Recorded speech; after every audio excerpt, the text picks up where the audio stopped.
before that, I also want to ask.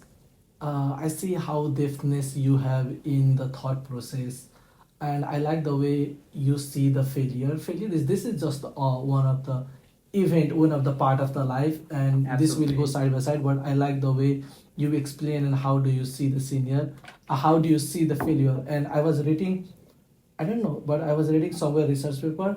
I think failure, the time, the hard time. Okay, I will say this is the hard time. The hard time determine the people who will be, because everyone is good on the good time. Everything is working. Yeah. Is someone plan, but the people who can stand on the hard time make the difference. And I see that on you. Yeah, thank you so No much. problem. I wanted to ask a little more around this question. What is the value? What is the things that matter more most to the Kushal Bhandari? Um, Part of me wants to say money, honestly, because like at this time, that the timeline that we all are living in, it feels like if you have money, you can get away with a lot of things in life. You don't even have to like work for the success because you can buy success using money, and I have seen that from a lot of people, even like for example, people can just start a podcast channel and then already like buy subscribers and buy the views and buy the success using money. But deep down, do I want to do that? Do I want a success without the hard work that I can be proud of later on when I grow old? So then my values shift. Then I want to become a person with a history or like a background of hard work, resilience, and like optimism in life. So these are the things that I value so much, and respect and kindness to those two things that should be like default in all the human beings, like respect and kindness. A lot of people say that you respect should be earned, but I feel like it should not be earned. It should be given to each and every one, no matter what. Like it should be a default setting in all of us, so that we are respectful before we even like judge someone or even get to know someone, because we should not have any like sort of like preconceived notion. So respect and kindness are like in the top tier of my values. Then comes like friends, families, life aspirations, being optimistic in life. Yeah. Yeah, that's cool. And the things that you said, oh, really, people can buy the subscriber? I didn't Oh know yeah, that. you people can buy if you have a very like you if you have cash, you can do a lot of things in life. Trust me. Oh, I didn't know this. Mm-hmm. Kushal, thank you for sharing some of the core value. And I've seen there are a lot, like I see you in college everywhere, and I see there are a lot of good people around you. Yeah. So I wanted to ask, what do you see? What do you, what do you like in the people who are around you? Like, I mean, wait, I want to say that what are some behavior, or like what are the things that you see in the people, that what are the things that you notice or see in the people who are around you? I don't know how to rephrase it. Sure. So again, like I had a couple bad incidents in my first year, which made me not trust anyone around me, and that's also one of the reasons why I would not even like say hi to people walking by, because I was so scared. It was nothing out of like a malicious intent, but I was just so scared to be myself or to be outside or even to have a conversation with people. So, it took me a lot of courage to come outside that shell and to actually see good in American people, because like I was not exposed to people who were born in the United States, and my first few months at Springfield College were not the greatest time of my life, and that kind of questioned me. I'm like, am I gonna be stuck with these sort of treatment all these 4 years? But then like things started turning good quickly once I started to have conversations with people, and then I actually saw that they were actually curious to know about my life, about my background, and they were kind, they were welcoming, they were not rude or like offensive in so many ways that could hurt me. So that made me feel safe, that made me feel like I could actually belong in this community, and I just started like becoming who I am. I know like I am involved in so many activities on campus, but like that just comes from a side of me finding my place in this community, or like contributing in ways that I could. Like, for example, if I do sit at the table, it's my way to give back to this community, or like to educate in things that I know of, and I could also share that knowledge to the community. So I feel like I just, every event I find it as a way of learning for myself, or just to like share knowledge. Yeah, cool. Yeah. You said that the first step is to find yourself, Absolutely, yeah. and I have seen that on you. So, what is the way that someone can find him or her? Or what is the way someone can find themselves? And secondly, what are the resources that helped you, or what are the resources in the Springfield College or in the state that help people to find themselves? That's a very good question. Again, like, part of this question, like, I think the answer is, it depends on person to person, what inspires them to wake up each morning. You know, like for me, every morning I want to like do something that is productive. Does it happen every day? No. Sometimes I'm in my bed all day, you know, like watching movies, eating ice creams, all kind of junks, and that's okay. That's normal, you know. But there are some days where I am like, you know, I will be, you know, like applying to these many jobs. I will be reaching out to these many people. So to find that balance between your what inspires you in life versus giving time for yourself to rest, then that's where you can find yourself and to see what actually gives you satisfaction. Because if you just keep on hard working, you know, like if you just keep on pushing yourself to this XYZ success, by the time you get that success, you will forget how to be happy. You will forget what brings joy to you. So I just balance things out. For example, like even with like friends, like I every Tuesday we go out to see movies because we love watching movies in theater. So we love watching horror movies, so we do that every Tuesday. I love to go to bar, you know, like on Thursdays and hang out with people. And I think that's also one of the ways that people have seen me outside campus, and I got closer to so many people, not in not in this community, but like outside of Springfield College. For example, like I've met so many people at the bar, and they were like, "Oh, Kushal actually goes out," because for them I'm this picture perfect guy on campus who does leadership and you know who is good at academics and stuff. But I have more personality which I enhance outside of this community, and that's also one of the ways to find myself, like to explore things around to see what where I can be myself. And one of the things is like where I am, you know, like where I can dress up, where I can like, you know, dance, where I can show who I am as a person, and people actually like that more than even like anything that I do on campus. And I think that's also a very good way to see what clicks for you.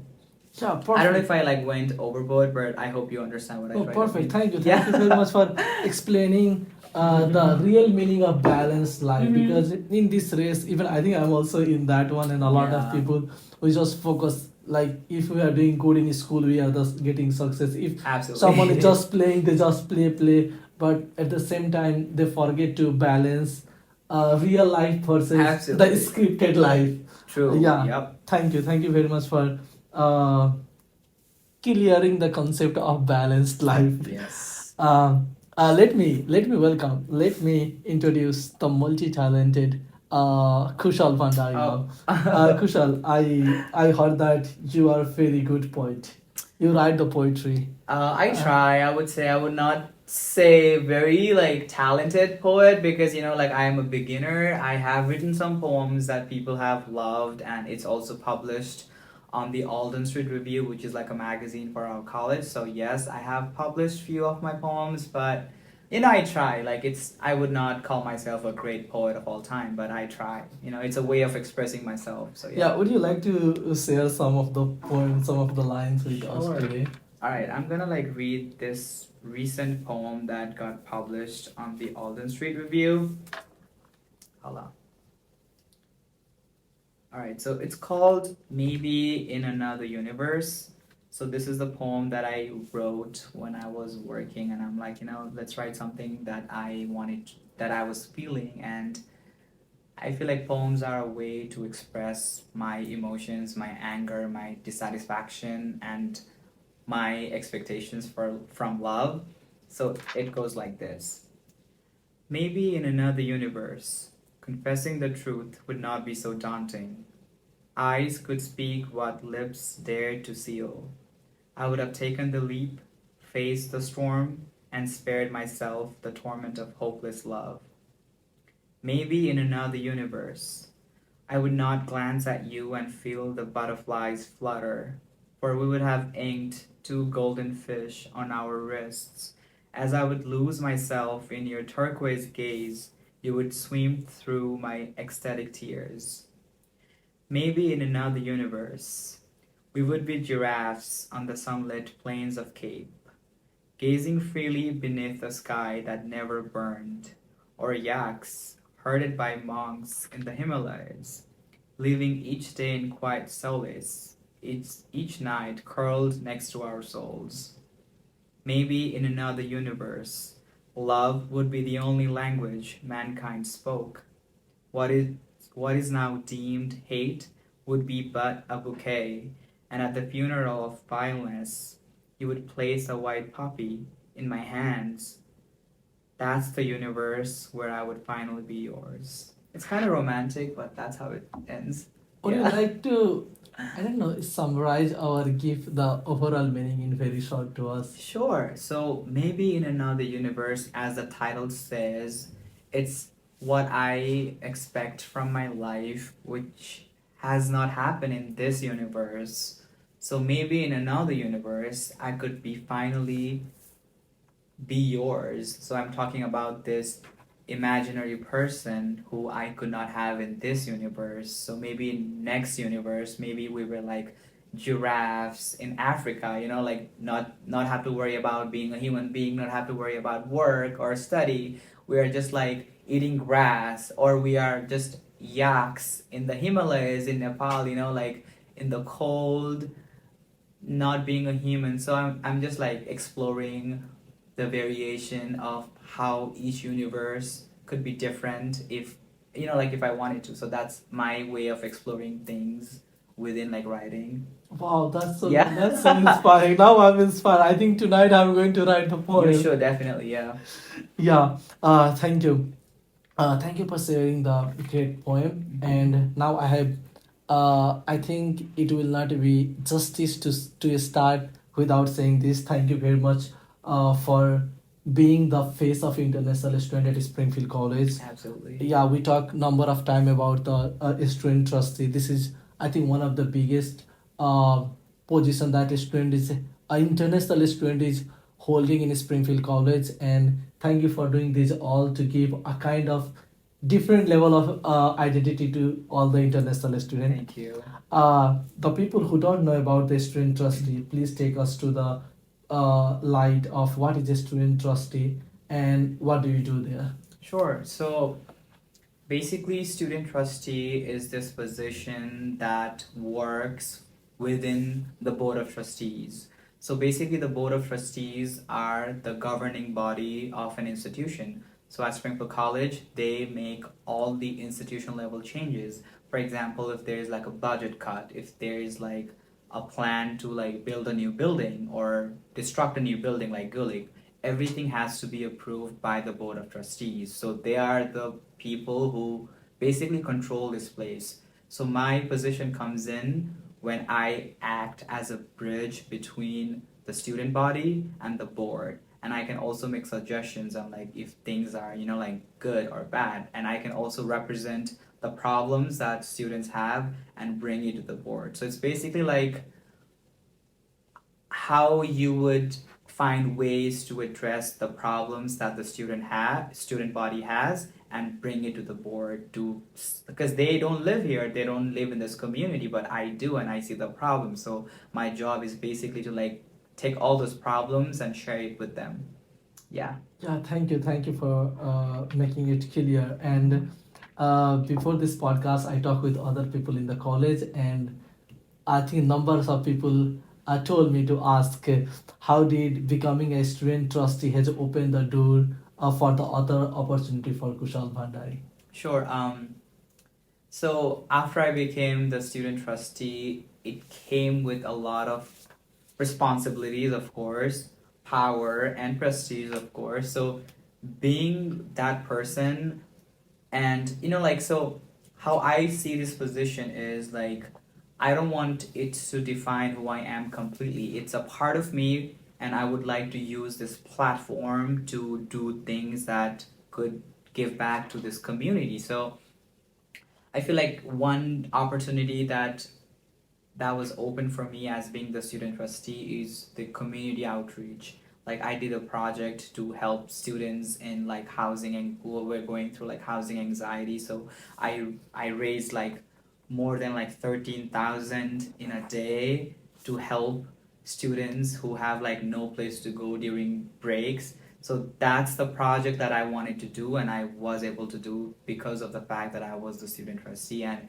it exposed me to countless, like members that could be like alums, that could be like the community members, students, faculty, and staff. And once you are in that position, it's also very easier, I would say, to do collaborations. For example, like I did collab with the Office of Marketing, the Office of like Advancement, and like a lot of different offices. I had an easier collaboration. So like, it's a position, if you know how to use it, you can do a lot of differences in this community. Yeah.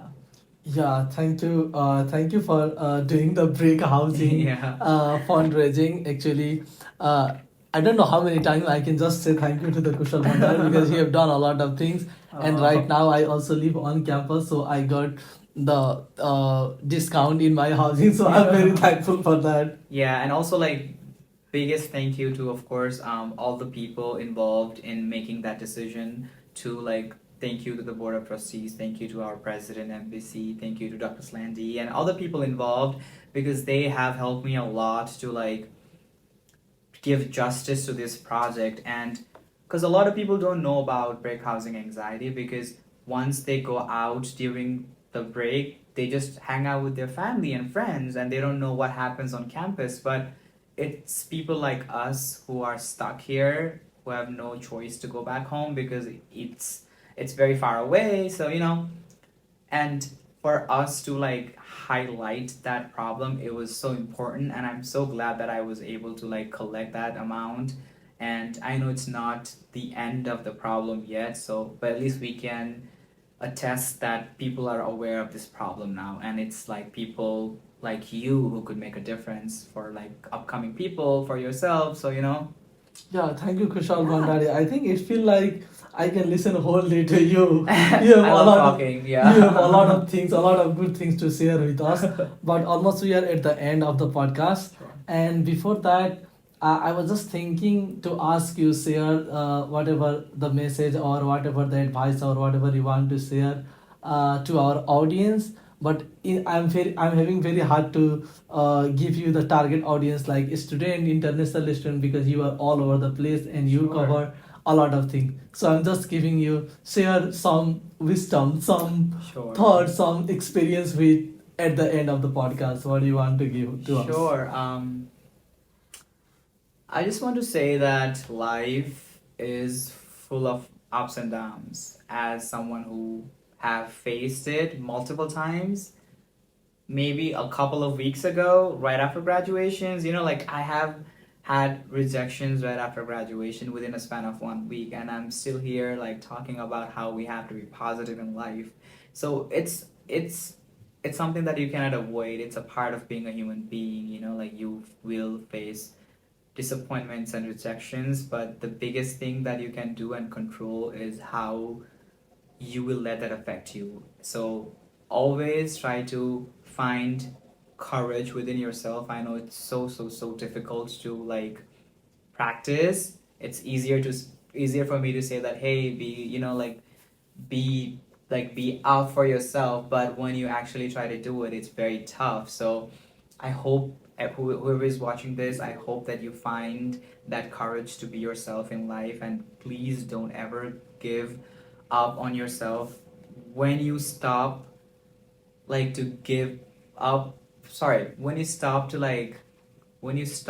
care for yourself, that's when things will go bad for you. So make sure that even if there's no one for you, be there for yourself, because that's very important. And like, talk to people around you. Know that there are so many people that love you, and it's important that you communicate well and like talk those problems with those people. Yeah, thank you. Thank you Yeah. for the great message. Thank you very much, Kushal Bhandari, for coming to the podcast, Absolutely. giving your time, energy, effort, and everything. Yeah. There are a lot of great takeaway for me from this podcast. I want to give a special thanks to you for sharing your journey, your experience, your great message to all, and the incredible work that you have done for us. For this episode, we are saying bye to everyone now, and hopefully I have never said this to anyone in the podcast, but hopefully I will have another opportunity to record another podcast with Wow, you. look at that. Thank Sure. you, thank you very Thank you much so for much, coming. Miraj. Thank you Thank so you. much. Bye-bye. Bye. Yay, we did it. 51. This is perfect. 51 minutes. Means like 47 minutes. Perfect.